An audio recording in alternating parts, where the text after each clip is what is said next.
While Prop 15 was developed by Wizards of the Coast to help remove some of those big archetypes from the game, keep them from dominating the format, what actually happened was those same archetypes just adapted to the new format and continued to dominate. Rain Dance was no exception. Blastoise was still a great card with a super overpowered ability. The strategy was very much the same as with the original Rain Dance, which I have a video on. If you're not familiar with it, pop on over there and check that out. And also, if you're not familiar with the Prop 15 format, I have a short video on that as well. So let's get into this new Rain Dance deck.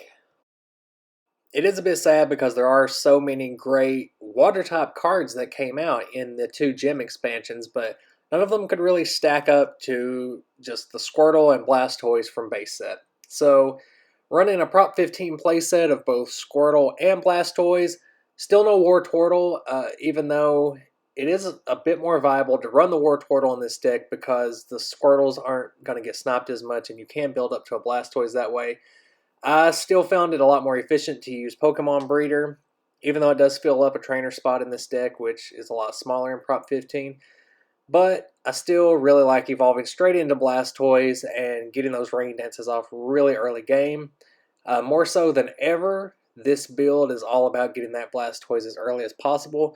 Still running Lapras, mostly for the Water Gun and Confuse Ray so that it can deal with those Mr. Mimes.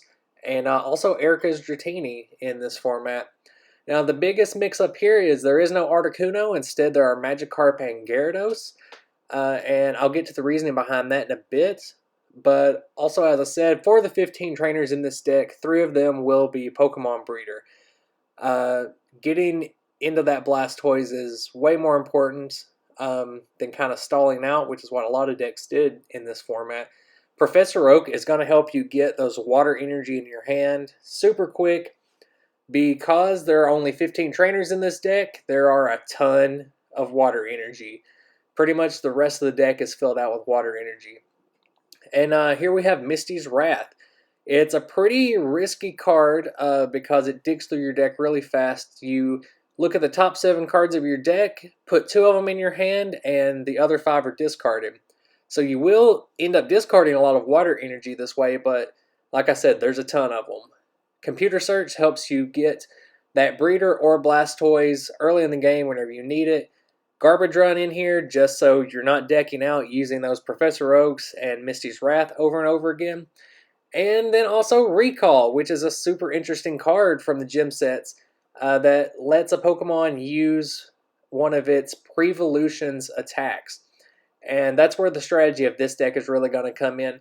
You are going to rack up some damage on a Gyarados. Not much is going to be able to knock it out since it has 100 HP and with a one-hit KO. So you could potentially rack up 80-90 damage on this thing. And then you can play Recall, which will let you use Flail from Magikarp. And you're just going to be dealing that same amount of damage right back to your opponent, getting a really nice surprise kill before that Gyarados can be knocked out next turn. And lots of water energy. Lots and lots of water energy. That's why you're going to be running Professor Oak in this deck. And Misty's Wrath, just getting the water energies in your hand so that you can slap them down with Rain Dance as quick as possible.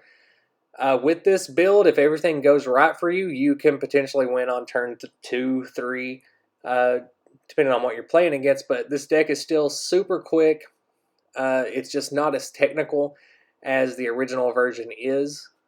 And I tried building this deck a lot of different ways, swapping in different water types, using some alternative trainer engines, and what I came up with was a lot slower than what this version is. It's just a slightly reworked version of the original Rain Dance.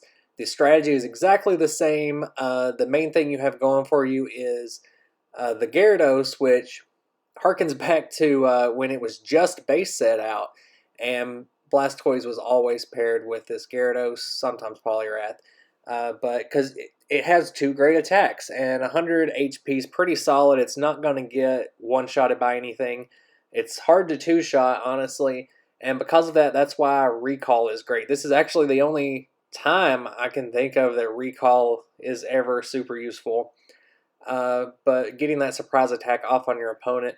is one of the big key factors of this deck, and that kind of outweighed all the other water types I worked in and out of this deck while playtesting. So, of course, I do have a lot of alternative things that you guys can work into these decks for your own specific playstyle. One of which is Misty's Tears, which can just get more water energy into your hand. However, what I found was Professor Oak got more water energy in my hand a lot faster than using Misty's Tears. Um, and then also, you can work in a War Turtle. It does slow down the deck just a bit, makes it a bit more stable. That way, you're not having to computer search a Blastoise or a Breeder as fast. And then that does free up space in your 15 trainers so that you can replace Breeder with something like Misty's Tears or a Computer Error, which was used in this deck a little bit during Prop 15, but it didn't last very long. People just opted to use things like Professor Oak and Misty's Wrath instead. As for Pokemon, I think another good addition to this deck could be Misty Starmie. It also has a water gun attack, and it's a pretty solid card all by itself. You also have Misty's Cloyster and Misty's Tentacruel, which have a pretty good synergy together. I tried to make them work in a deck by themselves and couldn't quite get it off the ground. Tried working it into this, because Tentacruel can swap back to the bench when it's going to take a heavy hit. You can bring out that Cloyster, which is going to reduce that damage by 10. Both of them have pretty solid attacks with high energy costs, which is why they could go well in Rain Dance. Now, of course, if you're using Starmie, Tentacruel, Cloyster, you could also run a Misty Trainer engine in this deck. So you're using the Misty Trainer card, which can potentially give you plus 20, so it's like a double plus power by discarding 2 cards from your hand. And because it's a Rain Dance deck and you're running things like Professor Oak, you're going to have a ton of cards in your hand that you can sacrifice to this. And then you can also run Misty's Tears and Misty's Wrath. The problem with using these cards, however, is that it slows down the deck because you're using more stall tactics. And when that starts to happen, that's when your opponent is able to swap in a Rocket Zapdos and completely destroy this deck. That's why you didn't see a lot of Rain Dance at the time, is because Rocket Zapdos was the card to use. It was the deck to beat. And Blastoise is weak to electric attacks. So it completely demolished this deck, and it was really hard for Rain Dance to stay viable without just being the fastest deck in the format, which it pretty much had to be just to get the jump on Wigglytuff and Zapdos. But because there are so many stray variables and other cards that you could attach to this base set Blastoise for this format, I would love to hear from you guys the way you would run this deck. I've even seen things like a 1-1-1 line of Squirtle to Dark Blastoise for certain situations. So it could be a very interesting build. Let me know what you guys think down in those comments. Let me know what decks you want to see in the future. And until then, bye.